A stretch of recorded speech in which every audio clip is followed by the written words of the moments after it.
მოგესალმებით.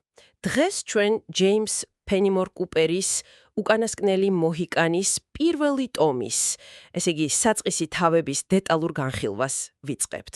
დიახ, ვეცდებით ჩაუღრმავდეთ ამ ამონარიდებს და გავიგოთ რა ხდება იქ, რა პერსონაჟებია, რა თემები იკვეთება. ხო, ანუ წარმოიდგინეთ მე-17 საუკუნის შუაწლები, ფრანგებისა და ინდიელების ომი, ნიუ-იორკის ტყეები, საკმაოდ დაძაბული ფონია. ზუსტად. და ჩვენი, ასე ვთქვათ, მიზანია, რომ ყურადღება გავამახვილოთ კულტურების შეჯახებაზე, აი ველურ ბუნებაში გადარჩენის მომენტებზე და იმ ომის ატმოსფეროზე, როგორც ეს ამ პირველ თავებში ჩანს. დავიწყოთ სულ თავიდან, წინა სიტყვაობით. საინტერესოა, რომ კუპერი თვითონვე ცდილობს რაღაცების ახსნას, განსაკუთრებით ინდიელთა სახელების გარშემო არსებულ არეულობაზე საუბრობს. ლენი ლენაპე, დელავერები, მოჰიკანები, იროკეზები. რატომ არის ეს ესეთი მნიშვნელოვანი დასაწყისშივე? იცით, ეგ მნიშვნელოვანია, რადგან თავიდანვე გვაჩვენებს იმ ისტორიულ ქაოსს. ევროპელები თავის სახელებს არ ქმევდნენ, თვითონ ტომებსაც ხშირად რამდენიმე სახელი ჰქონდათ. ანუ ერთგვარი კულტურული გაუგებრობის ნიშანია თავიდანვე. დიახ, და ამას ემატება გეოგრაფიული კონტექსტიც, მდინარე ჰუდსონი, ჯორჯის ტბა, რომელსაც ის ჰორიკანადაც მოიხსენიებს. ეს გვეხმარება წარმოვიდგინოთ ის არენა, სადაც ეს ყველაფერი ხდება. პლუს, გენერალ მონკალმის წინსვლა, კოლონისტების შიში. გასაკებია. და აი იწყება მთავარი ამბავი. პოლკოვნიკ მანროს ქალიშვილები, კორა და ელისი, მაიორ დანკან ჰეივორდთან ერთად მიემგზავრებიან ფორტ უილიამ ჰენრიში, მამის სანახავად. ხო, და მათი თავდაპირველი მეგზური არის ინდიელი მაგვა. ჰეივორდი მას რატომღაც ერთგულ მოღავაკად თვლის ბრიტანელების მოკავშირედ. უკვე აქ იგრძნობა რაღაც. საეჭვო, არა? კი, ნამდვილად. და ამ ჯგუფს კიდევ ერთი ძალიან უცნაური პერსონაჟი უერთდება, დეივიდ გემუტი, ფსალმუნების მასწავლებელი.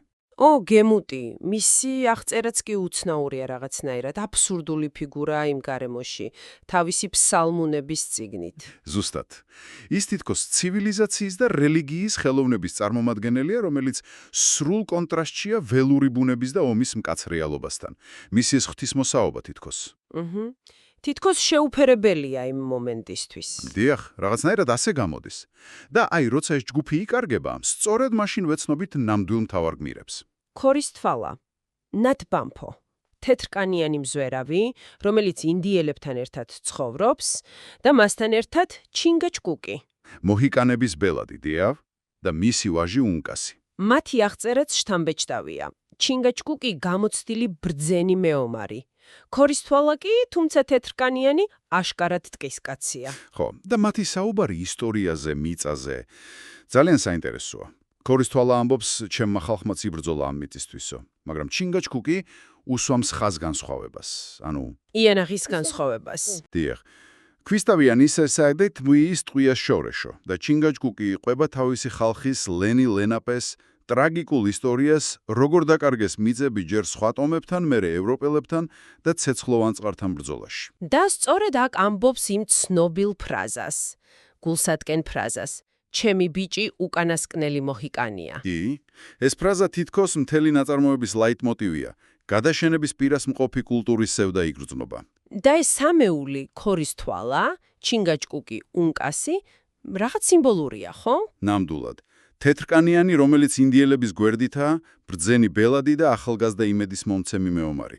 ისინი განასახიერებენ ბუნებასთან კავშირს, გადარჩენის უნარებს, იმას, რასაც კოლონიზაცია ემუქრება. და მათი უნდობლობა იროკეზების, ანუ მაკუების, მინგოების მიმართაც თავიდანვე ჩანს. კი, ეს ძალიან მკაფიოა. და აი დგება დრამატული მომენტი. ჰეივორდის დაკარგული ჯგუფი ამ სამეულს ხვდება. ჰეივორდი ამბობს, ჩვენი მეგზური მოჰავკიაო. და ქორის თვალას რეაქცია არის მომენტალური. ჰურონი. ის ეგრევე ცნობს მაგვაში მტერს, იროკეს. ხო, აი აქ უკვე იძაბება სიტუაცია. ჰეივორდი თავიდან თითქოს სკეპტიკურადაა, მაგრამ ქორის თვალა დაჟინებით ამბობს, მინგო დრჩებაო. დიახ, მისი ინსტინქტი უტყუარია. და როცა მაგვა ხვდება, რომ მისი ტყვილი გამოაშკარავდა, ცდილობს თავის დაზვრენას, მაგრამ მაგრამ უკვე გვიანია. მისი პასუხი ჰეივორდის კითხვაზე, მან დროს ქალიშვილებს რას უზამო, სავსეა ზიზღით და სწორედ მაშინ მოქმედებენ ქორისთვალა და მუხიკანები. მაგვა გარბის, თუმცა დაჭრილი. ეს მომენტია გარდამტეხი, ღალატი აშკარაა, საფრთხე რეალური ხდება. ამის მერე იწყება გაქცევა. ძალიან დაძაბული სცენაა. ქორისთვალა იღებს მეთაურობას. კანოეთი მდინარის დინების საწინააღმდეგოდ, სიბნელეში, ჩანჩხერის ხმაური. კუპერი ამას კარგად აღწერს. კი, და განსაკუთრებით მძაფრია ცხენების სხვერპლად შეწირვის მომენტი. ეს აუცილებელი ნაბიჯია კვალის დასაფარად, მაგრამ ძიმია ყველასთვის. ხო. და ბოლოს პოლობენ თავშესაფარს გლენის ჩანჩხრის კუნძულზე დამალულ გამოქვაბულებში. თითქოს ბუნებრივი ციხესიმაგრეა. აქ დგება დროებითი სიმშვიდის მომენტი. ქორისთვალა და მოხიკანები ზრუნავენ სტუმრებზე, საჭმელს ამზადებენ, აქ საინტერესოა ურთიერთობების დაკვირვება. უნკასის დამოკიდებულება დების, განსაკუთრებით კორას მიმართ, ხო, რაღაცნაირი ყურადღებიანია. დიახ, ის მათ ემსახურება, რაც ტრადიციულად მეომრის საქმე არ არის, მაგრამ ამას სტუმართმოყვარეობის კანონით ხსნის. ეს პატარა დეტალები აჩვენებს, როგორ ირღვევა კულტურული ბარიერები გადარჩენის მიზნის წინაშე. მაგრამ ეს სიმშვიდე დიდხანს არ გრძელდება. ისმის უცნაური შემზარავი ყვირილი. თავიდან ვერავინ ხვდება რა არის. თვით ქორისთვალაც კი დაბნეულია. ბოლოს დანკანი ხვდება ეს ცხენის აგონიის ხმა. საშინელი ნიშანი. ესე იგი მტრებმა იპოვეს. ზუსტად. და განთიადზე იწყება ხურონების თავდასხმა. ბრძოლა ხანმოკლეა, მაგრამ სასტიკი. გმიერები მამაცულად იბრძვიან, მაგრამ გემუტ იჭრება და რაც მთავარია, ხურონები კანოეს იპარავენ. ისინი ფაქტობრივად გამომწყვდეულები არიან. კი, საბრძოლო მასალაც უთავდებათ და ამ კრიტიკულ მომენტში ქორისთვალა და ჩინგაჩკუკი იღებენ რთულ გადაწყვეტილებას, მდინარეში ხდებიან დახმარების მოსაყვანად. ეს ერთადერთი შანსია. უნკასი კი რჩება. არტოვებს ტყვეებს. დანკანიც უარს ამბობს წასვლაზე. ეს ერთგულების მომენტია, მაგრამ შედეგი გარდაუვალია. ხურონები, მაგვას მეთაურობით, იპყრობენ კუნძულს და ყველას ტყვე დაიყვანენ. და აი აქ, ტყვეობაში, მაგვა კორას უმხელს თავის ნამდვილ ისტორიას და мотивაციას. დიახ, ეს ერთ-ერთი ყველაზე ძლიერი მომენტია. ის ყვება, როგორ გააცკეპლინა პოლკოვნიკმა მან რომ საჯაროდ სიმთვრალის გამო და როგორ დაიფიცა შურის ძიება. ეს რაღაცნაირად ხსნის მის სისასტიკეს, მაგრამ თან ართულებს სურათს, ის უბრალოდ ბოროტი აღარაა. ნამდვილად. მაგვას პერსონაჟი ძალიან კომპლექსურია. ის თავს წარმოაჩენს როგორც კოლონიური ძალაუფლების უსამართლობის მსხვერპლს. მისი შურის ძიება განსაკუთრებით კორას მიმართ ღრმა დამცირების განცდიდან მოდის, შელახული ღირსების აღდგენის სურვილიდან. ანუ კუპერი გვაჩვენებს, რომ ამ კონფლიქტში შავი და თეთრი არ არის ყველაფერი. ზუსტად. გვიჩვენებს, რომ ძალადობა ძალადობას შობს. მაგვა კორას თავაზობს ცოლად გამომყევი და სხვებს გადაარჩენო. ეს მანროზე შურის ძიების ძალიან დახვეწილი და სასტიკი ფორმაა. კორა, რა თქმა უნდა, უარს ამბობს. და ამის მერე მაგვა მიმართავს თავის მეომრებს. მისი სიტყვა არის კლასიკური ინდიელთა ორატორული ხელოვნების ნიმუში. აღვივებს ემოციებს, ახსენებს დანაკარგებს, მოუწოდებს შურის ძიებისკენ. თვალას თოფის ხმა. ხო, მოულოდნელი ხსნა. ქორისთვალა, ჩინგაჩკუკი და უნკასი ბრუნდებიან. იწყება ხელჩართული ბრძოლა, დანები, ტომახავკები. უნკასი იხსნის კორას, ქორისთვალა და ჩინგაჩკუკი საოცარ ოსტატობას აჩვენებენ. კი, ბრძოლა ძალიან დინამიურად არის აღწერილი. მაგრამ მაგვა მაინც ახერხებს გაქცევას, ხო? ჩინგაჩკუკთან შერკინებისას.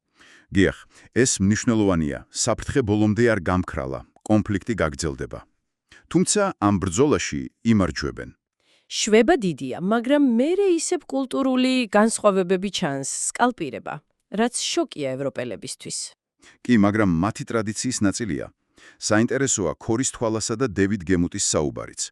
ქორისთვალა დასცინის გემუტის ფატალიზმს, მის სასტვენ ინსტრუმენტს, ეუბნება ჩემი წიგრი ბუნებაო. გემუტი კი მაინც თავისას აგრძელებს სამადლობელ ფსალმუნს ვიმღერებო. ეს არის ორი მსოფლმხედველობის შეჯახება. ერთის მხრივ ქორისთვალას პრაგმატიზმი, ბუნების ცოდნა, ინდიელთა სიბრძნე, მეორეს მხრივ გემუტის თეოლოგია, რომელიც ამ გარემოში ხშირად უმცეო ჩანს. ხო, რომანი სულ გვაჩვენებს ამ განსხვავებულ პერსპექტივებს, ევროპელების მოხიკანების. დიახ, მათ შეჯახებას და ზოგჯერ ურთიერთგაგებასაც. და მოგზაურობა განახლდება ფორტისკენ.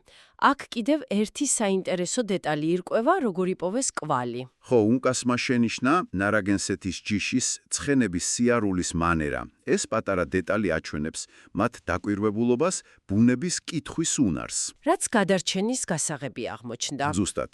და ის გაჩერება მინერალურ წყაროსთან, რომელსაც კუპერი მომავალ კურორტ სარატოგა სპრინგს უკავშირებს.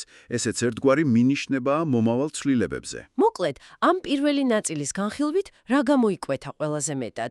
ღალატი, გაქცევა, ბრძოლები, გადარჩენა. და მთავარი თემები: საზღვრისპირეთის ომის სისასტიკე, სამართლიანობისა და ღირსების განსხვავებული კულტურული კოდები, აი მაგვას მაგალითი ამას კარგად გვიჩვენებს. ხო, და ბუნების როლი თავშესაფარიც და საფრთხეც. და რა თქმა უნდა, კულტურათა შეჯახება. უმეტესად ტრაგიკული, მაგრამ ზოგჯერ, როგორც ხორის თვალას და მოჰიკანების შემთხვევაში, რაღაცნაირი. ჰარმონიულიც კი. და ბოლოს. დაუტოვოთ ჩვენს მსმენელს კითხვა. აი, იმის გათვალისწინებით, რასაც კუპერი გვიყვება მაგვაზე, მის დამცირებასა და შურისძიების წყურვილზე, თქვენ რას ფიქრობთ? რამდენად ართულებს ეს ამ კონფლიქტში კარგის და ცუდის მარტივ დაყოფას? ან კიდევ, რას გვეუბნება ის, თუ როგორ უკავშირდებიან პერსონაჟები ბუნებას? ქორის თვალას ცოდნა, მოხიკანების კავშირი, ევროპელების შიში. როგორ აისახება ეს მათ შინაგან სამყაროზე და გადარჩენის შანსებზე ამ გარემოში? საინტერესოა დაფიქრება.